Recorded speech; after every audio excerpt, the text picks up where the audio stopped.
The entire crux of the movie is, will Mia stay or not?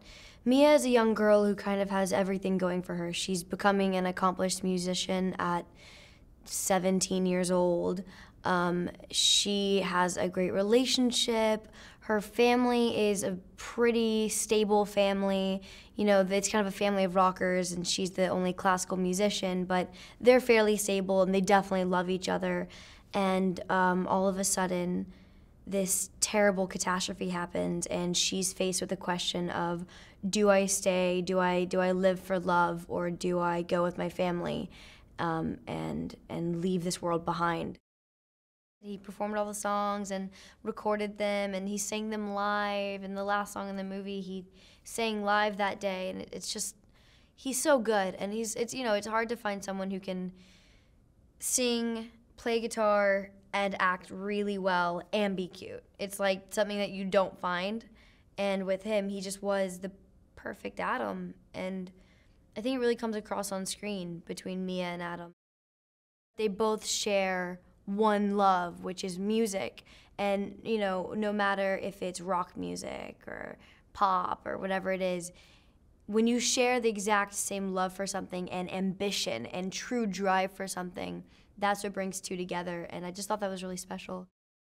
He represents everything that classical music isn't. He's wild, he's rambunctious, he's crazy, he drinks, he parties, he's sexy, he wears leather jackets, you know what I mean? He kind of represents everything that classical music isn't.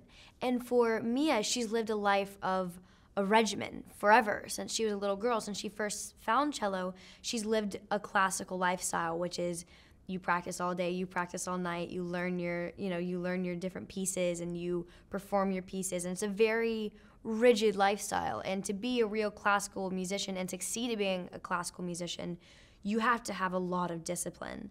And he kind of brings into her life the crazy, wild, free, do anything in the moment kind of feeling that is what her parents are and what everything she's kind of lived her life against.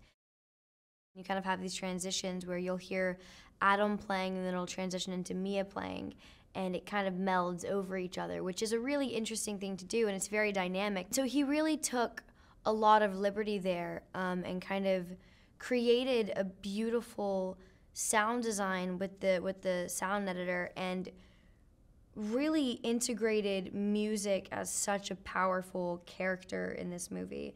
And it really ties through each character's ideas and intentions by what they're singing and what they're feeling and what they're playing, you know?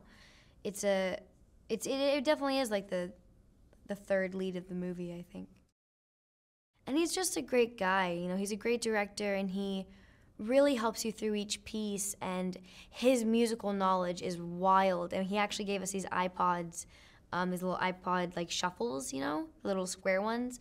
He gave us, every character in the movie, he gave them their own iPod shuffle with music he thought they would listen to.